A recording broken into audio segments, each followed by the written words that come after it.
பாருங்க, எப்படிப்பட்ட வேதனையா இருக்குன்னு அதை கொஞ்சம் யோசித்து பாருங்க. ನೋಡ್ರಿ ಅದು ಎಂತ ವೇದನೆ ಆಗಿರ್ಬೇಕು ಯೋಚನೆ ಮಾಡಿ. ஒரு நண்பர் உங்களை கைவிட்டா, ஏமாத்திட்டா, காட்டி கொடுத்துட்டா ரொம்ப வேதனையா இருக்கும். ಒಬ್ಬ ಸ್ನೇಹಿತರು ನಿಮ್ಮನ್ನು ತೋರಿಸ್ಕೊಟ್ಟು ಏಮಾರಿಸ್ಬಿಟ್ರೆ ಅದು ಬಹಳ ಕಷ್ಟಕರವಾಗಿರ್ತದೆ. உங்கள் மனைவியே அல்லது உங்கள் புருஷனே உங்களை கைவிட்டுட்டா, மனைவியே உங்களை கைவிட்டுட்டா, ஏமாத்திட்டா, உங்களை விட்டு விலகி போயிட்டா, அது இன்னும் ரொம்ப சொல்ல முடியாத வேதனையா இருக்கும். ನಿಮ್ಮ ಹೆಂಡತಿಯೇ ನಿಮ್ಮನ್ನು ಅಥವಾ ನಿಮ್ಮ ಗಂಡನೇ ನಿಮ್ಮನ್ನು ಕೈಬಿಟ್ಟು ಹೋಗ್ಬಿಟ್ರು ಅಂತ ಹೇಳಿದ್ರೆ ಅದು ಇನ್ನು ಹೇಳತೀರದಷ್ಟು ನೋವಾಗಿರ್ತದೆ. எண்ணி பாருங்க எப்படி இருக்கும்னு. ಎನಿಸಿ ನೋಡ್ರಿ ಹೇಗಿರ್ತದೆ. சிலர்லாம் இந்த டிவோர்ஸ் எல்லாம் ரொம்ப சாதாரணமா நினைக்கிறாங்க. ಕೆಲವೊಬ್ರು ಈ ವಿಚ್ಛೇದನಗಳನ್ನೆಲ್ಲ ಬಹಳ ಸಾಧಾರಣವಾಗಿ பரவாயில்ல, நான் டிவோர்ஸ் பண்ணிட்டு வேற கல்யாணம் பண்ணிக்கிறேன். ಪರವಾಗಿಲ್ಲ ರೀ, ವಿಚ್ಛೇದನ ಮಾಡಿ ಬೇರೆ ಮದುವೆ அவ்வளவு சாதாரணம் இல்லைங்க. ಅಷ್ಟು ಸಾಧಾರಣ ಅಲ್ಲ ರೀ. அது ஏற்படுத்துகிற மனக்காயம், ಅದು ಏರ್ಪಡಿಸುವ ಮನೋಗಾಯ, உண்டு பண்ணுகிற இன்ஸ்டெபிலிட்டி, ಅದು ಉಂಟು ಮಾಡುವಂತ ಸುರಕ್ಷತೆ, குடும்பத்தில் உண்டு பண்ணுகிற நாசம், பிள்ளைகள் உள்ள மனதிலே உண்டு பண்ணுகிற நாசம் பொல்லாதது. ಅದು ಮನೆಯಲ್ಲಿ, ಕುಟುಂಬದಲ್ಲಿ, ಮಕ್ಕಳಲ್ಲಿ ಉಂಟು ಮಾಡುವ ನಾಶನ ದೊಡ್ಡ ನಷ್ಟ ಕಾರ್ಯ. ಅದು அதுக்கும் மேல சுத்தி முத்தி இருக்கிற கிறிஸ்தவங்க பண்ற நாசம் அதுக்கு மேல. ಅದಕ್ಕಿಂತ ಹೆಚ್ಚಾಗಿ ಸುತ್ತಮುತ್ತಲು ಕ್ರೈಸ್ತರು ಮಾಡುವ ನಾಶನ ಹೆಚ್ಚು. ஏற்கனவே இந்த நாசத்தை அனுபவிச்சிருக்கணும் போட்டு காலாலேயே மிதிக்கிறது. ಮೊದಲೇ ನಾಶನದಲ್ಲಿರೋನು ಇನ್ನು ಕಾಲಾಕಿ ತುಳಿಯೋದು, அவனை போட்டு அடி அடின்னு அடிக்கிறது, ಅವನ ಒಡಿ ಅಂತ ಹೊಡೆಯುವಂತ, இன்னும் வேதனையால் நிரப்புகிறது, ಇನ್ನು ವೇದನೆಯಿಂದ ತುಂಬುವಂತ. இதெல்லாம் அவாய்ட் பண்ண முடியாது பாருங்க. அப்படிதான் இருக்கிறாங்க மக்கள். ಇದೆಲ್ಲ ನಿಯಂತ್ರಿಸ್ಲಿಕ್ಕೆ ಆಗಲ್ಲ, ಹಾಗೆ ಇದಾರೆ ನೋಡ್ರಿ ಜನರು. அவர்களுக்கு இது புரியல பாருங்க. இந்த உலகம், உடைந்து போன உலகம் இப்படிலாம் நடக்கும் போது கருணை காட்டணும்ன்றது விளங்கல. ಒಡೆದು ಹೋದ ಈ ಲೋಕದಲ್ಲಿ ಇಂಥವರಿಗೆ ಕರುಣೆ ತೋರಿಸ್ಬೇಕಂತ ಗೊತ್ತಾಗ್ತಿಲ್ಲ. சிலர்லாம் பாத்தீங்களா வாய்களையே பேசுவாங்க. ಕೆಲವೊಬ್ಬರು ಬಾಯಿ ಹರಿಯೋ ಮಟ್ಟಿಗೆ ಮಾತಾಡ್ತಾರೆ. அது நடத்த சரியில்லைங்க. ಅದು ಅವ್ರ ನಡತೆ ಸರಿ. அதான் அந்த பொண்ணு அப்படி போயிட்டு ரொம்ப சர்வசாதாரணமா பேசுவாங்க. ಹಂಗಾಗಿ ಆ ಹುಡುಗಿ ಹಂಗ ಹೋದ್ರಂತ ಸಾಧಾರಣವಾಗಿ ಮಾತಾಡ್ತಾರೆ. நான் இப்ப இதுலயே பிறந்து வளர்ந்தவன் பாருங்க. ಇದರಲ್ಲೇ ಹುಟ್ಟಿ ಬೆಳೆದ பாஸ்டர் தான். ಅಪ್ಪನು ಪಾಸ್ಟರ್. எல்லாம் பார்த்திருக்கிறேன் நான் கிறிஸ்தவர்களுடைய நடவடிக்கை. ಕ್ರೈಸ್ತರೆಲ್ಲ ನಡವಳಿಕೆ ನೋಡಿದ್ದೇನೆ.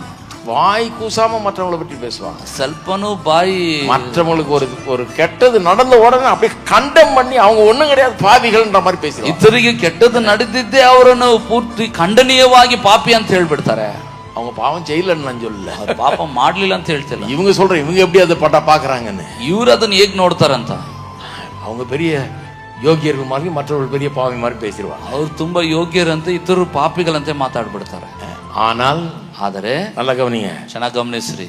அவங்க குடும்பத்திலேயே அதை நடக்கும்போது பாருங்க எப்படி பேசுவாங்க. ಅದು ಅವರ ಕುಟುಂಬದಲ್ಲಾಗಿ ನಡೆಯುವಾಗ ಹೇಗ್ ಮಾತಾಡ್ತಾರೆ. ಆಹಾ பேச்சே மாறிடும், ಮಾತೇ ಬದಲಾಗ್ತದೆ. என் பொண்ணு ஒன்னும் அறியாத பொண்ணுங்க, ನನ್ ಮಗಳು ಏನು ಗೊತ್ತಿಲ್ದ, ஐயோ என் பையன் அப்பாவிங்க, ಅಯ್ಯೋ ನನ್ ಮಗ அவன மாதிரி நல்லவன் நீங்க பார்க்கவே முடியாது, ಒಳ್ಳೆಯವನ್ನ ನೋಡಕ್ಕಾಗಲ್ಲ. ஐயோ அந்த பொண்ணு ரொம்ப மோசங்க, ಅಯ್ಯೋ ಆ ಹುಡುಗಿನೇ ಮೋಸ, அந்த பையன் தான் ரொம்ப மோசம், ಹುಡುಗನೇ ಮೋಸ. அதாலதான் கெட்டுச்சு, ಅದರಿಂದಲೇ ರೀ ಕೆಟ್ಟது. வீட்டுல அப்படி நடந்திருக்காது, ಕುಟುಂಬದಲ್ಲಿ ಹಿಂಗ್ ನಡೆದದೇ ಇಲ್ಲ. நாங்க எப்பேற்பட்ட ஆளுங்க தெரியும், ನಾವು ಎಂತ ವ್ಯಕ್ತಿಗಳು ಗೊತ್ತಾ.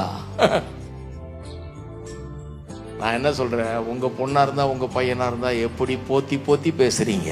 நான் ಹೇಳ್ತೇನೆ, ನಿಮ್ಮ ಮಗನೋ ಮಗಳಾಗಿದ್ರೆ ಹೆಂಗೆ ಒದಿಕೆ ಹಾಕಿ ಮಾತಾಡ್ತೀರಿ. இன்னொரு ஆளுடைய பையனோ பொண்ணா இருந்தாலும் கர்த்தருக்குள்ள அன்பு வச்சு இரக்கம் வச்சு கருணையோட பேசினா என்ன குறைஞ்சா போயிடுது. ಇತರ ಕುಟುಂಬದ ಮಗನೋ ಮಗಳೋ ದೇವರ ಕರುಣೆ ಇಟ್ಟು ಮಾತಾಡಿದ್ರೆ ಕಡಿಮೆ ಆಗ್ಬಿಡ್ತದೇನೋ, வாயா வலிக்க போகுது, ಬಾಯಿ ನೋವ್ತದೇನೋ. நல்ல ஆறுதலின் வார்த்தைகளை, இரக்கத்தின் வார்த்தைகளை, கருணையின் வார்த்தைகளை சொல்லி அவர்களுக்காக ஜெபம் பண்ணும் போது அது எவ்வளவு மேன்மையா இருக்கும். ಆದರಣೆ ಮಾತುಗಳನ್ನು, ಕರುಣೆ ಮಾತುಗಳನ್ನು ಹೇಳಿ ನಾವು ಪ್ರಾರ್ಥಿಸುವಾಗ ಅದು ಎಷ್ಟು ಶ್ರೇಷ್ಠವಾಗಿರ್ತದೆ.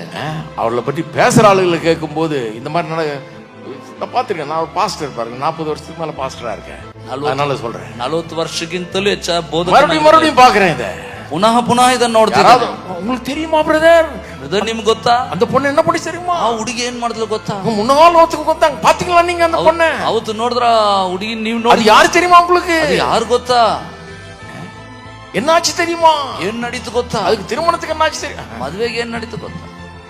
என்னை பொறுத்த வரைக்கும் அவங்கள பார்க்கும்போது இவங்களுக்கு வாய் வலிக்காதான்னு யோசிப்பேன்.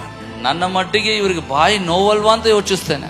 எனக்கு உண்மையாலுமே இதை பற்றி பேசுறதுக்கு வாய் வலிக்குது. ನನಗೆ ಇದ್ರದ್ದು ಇಂಥ ವಿಚಾರಗಳು ಮಾತಾಡ್ಲಿಕ್ಕೆ ಬಾಯಿ ನೋವ್ತದೆ. அமைதியா இருந்தா சந்தோஷமா இருக்குது, ಸುಮ್ಮನೆ ಇದ್ದು ಬಿಟ್ರೆ ಸಂತೋಷವಾಗಿರ್ತದೆ.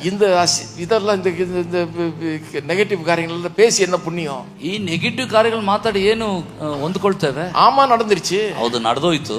ஆமா, நிறைய நேரத்துல வீட்டுக்கு வீடு நடக்குதுங்க, அது ಮನೆಗೆ ನಡೀತದ್ರಿ. ಇದು ஜாக்கிரதையா இருக்கணும், ಜಾಗರೂಕರಾಗಿರ್ಬೇಕು, கருணை காட்ட வேண்டும். ಕರುಣೆ ತೋರಿಸಬೇಕು. அப்ப பாருங்க எவ்வளவு பெரிய ஒரு வேதனை ஒரு மனைவி பிரிஞ்சு போகும்போது, புருஷன் பிரிஞ்சு போகும்போது.